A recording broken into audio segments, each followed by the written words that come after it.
RTL Matin. Le patrimoine de nos régions. Stéphane Bern. Bonjour Stéphane. Bonjour Jérôme, bonjour à tous. Alors donc tout cet été sur RTL, nous allons découvrir avec vous des chefs-d'œuvre. Alors j'aime pas trop l'expression chefs-d'œuvre en péril.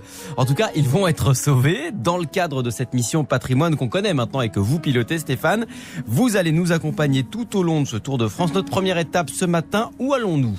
À Bar-le-Duc, dans le théâtre des Bleus de Bar, un projet complètement fou lancé il y a 3 ans par 3 copains de lycée. Rénover et réhabiliter ce théâtre à l'italienne qui date de 1902, aujourd'hui en très mauvais état. Une association pour la sauvegarde du lieu a été créée. Oui. Alors l'objectif, c'est accueillir évidemment des pièces de théâtre, mais aussi des concerts, des rencontres littéraires pour tous. Les Barisiens sont invités à s'investir, soit financièrement, soit en participant aux travaux. La mission patrimoine est donc une aubaine pour ce haut lieu culturel de la ville, parce que Bar-le-Duc va retrouver son théâtre d'antan. Alors on va y partir tout de suite Stéphane, direction Bar-le-Duc sur RTL, c'est avec Dimitri Ramelot. Depuis le trottoir à la limite entre ville haute et ville basse, rien ne laisse présager que le bâtiment abrite un théâtre construit en 1900. L'entrée se fait à l'angle de 2 rues par un portail noir rénové surmonté d'une petite enseigne sobre, premier symbole de la restauration. Bienvenue au théâtre des Bleus de Bar de Bar-le-Duc. Et en haut d'un escalier de pierre dans le hall délabré, sur une table, quelques objets, premiers stigmates d'un siècle d'histoire et de culture retrouvés depuis 2015 et le rachat du théâtre par Étienne Tagnon et ses 2 amis d'enfance, fondateurs de l'association pour la sauvegarde. Pour la petite histoire, on a récupéré un jour une affiche et on a vu Eliane Celis, on s'est dit qui c'est ? Et en fait, on a découvert que c'était la dame qui avait chanté Un jour mon prince viendra de Blanche-Neige.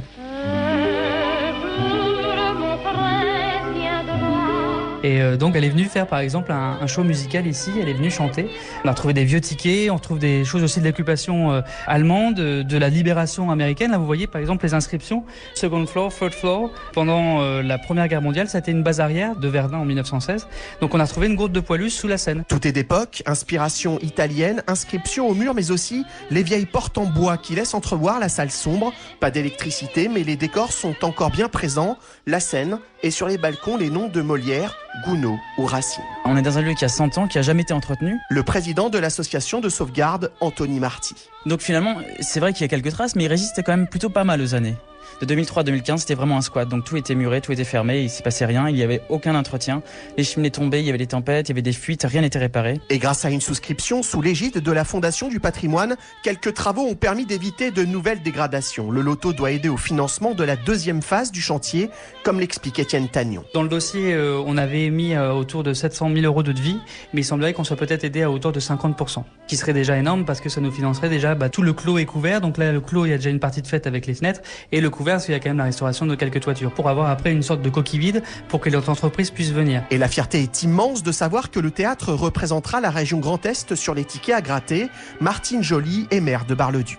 C'est complètement magique. Je veux dire, jamais Bar-le-Duc, petite ville de province, n'aurait pu avoir cette couverture médiatique, parce que les gens commencent à nous dire « Ah oui, le théâtre des Bleus, c'est Bar-le-Duc ». On n'aurait jamais imaginé qu'on ait le théâtre des Bleus sur un petit bout de papier. Et pour faire gonfler la cagnotte, certains retraités membres de l'association n'ont pas hésité à faire un don, comme François Godineau, ancien écolier voisin du théâtre. Quand j'étais gamin, j'allais au théâtre au Bleu de Bar. Et je me rappelle avoir vu le dernier théâtre donné par la Comédie de l'Est. Et à la fin de la pièce, les acteurs sont venus nous dire « Nous ne viendrons plus parce que votre théâtre est trop inconfortable ». Et donc nous tous, dans la salle, on s'est tous levés et on a scandé « Une salle de théâtre, une salle de théâtre ». Et ça, c'était en 62. L'objectif pour les 3 amis porteurs du projet et les bénévoles, rouvrir en 2020 pour le 120e anniversaire du théâtre, et Anthony Marty, le président de l'association, s'y voit déjà. Si vous fermez les yeux, vous écoutez, moi j'entends les applaudissements, j'entends la sonnerie qui annonce dans 2 minutes le lever de rideau, j'entends les ouvreuses qui arrivent pour distribuer les programmes,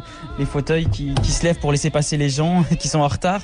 Pas une seule seconde, on n'y croit pas, on va y arriver. Dans 2 ans, vous revenez, vous êtes sur scène. Il y a 400 personnes et on fait une représentation. Chiche. Dans l'intervalle, les peintures auront été refaites, les alarmes incendie et l'électricité mises aux normes. Les fauteuils d'époque, tous disparus, ont déjà été remplacés par une nouvelle génération d'assises, prête à recevoir le public de spectacle en complément de la scène nationale existante.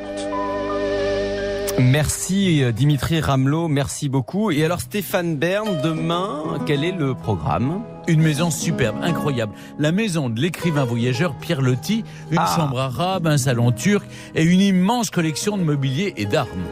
Merci beaucoup Stéphane. Le patrimoine de nos régions, c'est donc tous les matins sur RTL.